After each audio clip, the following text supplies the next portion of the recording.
Come on, 96, 97, 98, 99, 100. Nice. यार मुझे लगा था डेट फंड 100% सेफ होते हैं, लेकिन जब से पता लगा डेट फंड में भी रिस्क है, I am in two minds.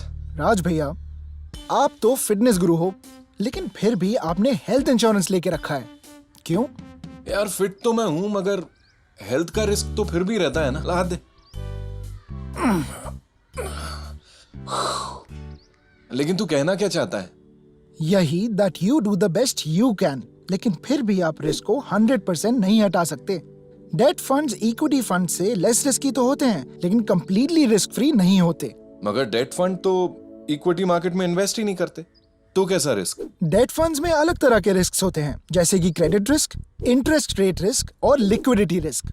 ये तो बड़ा कॉम्प्लिकेटेड है यार। आपकी स्ट्रिक्ट डाइट फॉलो करने से ज्यादा सिंपल है, मैं समझाता हूँ।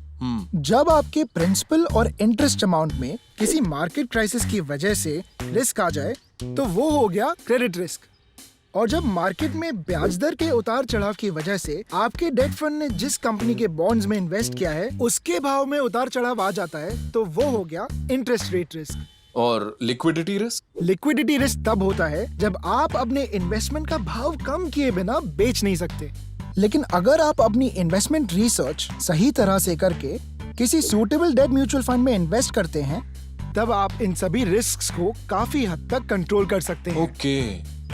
तो जैसे मैं अपनी डाइट और फिटनेस का ख्याल रखता हूँ, फिर भी हेल्थ का रिस्क तो रहता ही है, वैसे ही ना? वैसे ही, although debt funds are relatively safer compare to equity funds, risk तो फिर भी रहता ही है।